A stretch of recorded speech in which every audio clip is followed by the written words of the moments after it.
The challenge is just, I think like any endeavor, it's how to manage your time. What are you going to wake up and do? How are you going to spend your day? And then those days turns into weeks and months and years before you know it. So there's so many things that can be done, should be done in our organization, in our community. Trying to prioritize and figure out what I'm going to spend my time on each day is the biggest challenge. The problems with funding and finance that are acute right now.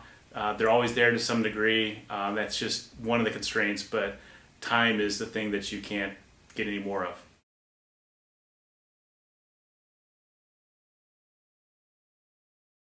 I think definitely evolving constantly. It's changed from when I was on campus and learned about it, what it's supposed to be like in terms of a profession.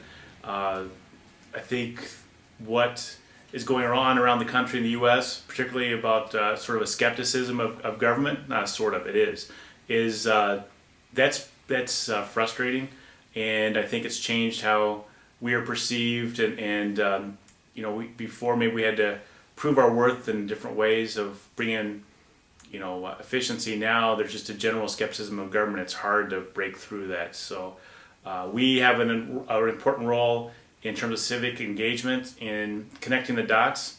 That's probably why I like city management the most too, is we are responsible for bringing all the assets of the organization, interlocking those with the resources of the community, and getting, advancing the community. So there's lots of different pieces of spokes of the wheel that we try to bind together.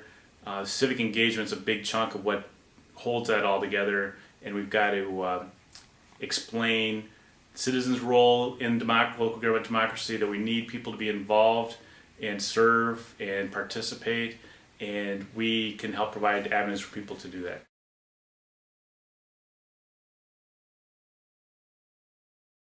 Try everything, throw yourself into everything. There's you're gonna meet lots of different people, and that's all important. I mean, I was very fortunate when I got started in the business to have some great mentors, and they gave me they let me try different things. I mean, that's another thing about getting into this business. I think that's a positive.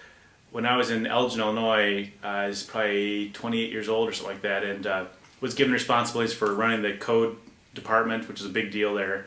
And you can't get into much in the private sector and get that much responsibility that quickly. So you just got to try it, and you'll take your lumps and learn and keep going. Economic development is something that's a constant in any city. I think you got to be skilled, or at least know some of the things that go on with that. Budgeting, finance is a constant. You've got to have some working knowledge of in some fashion.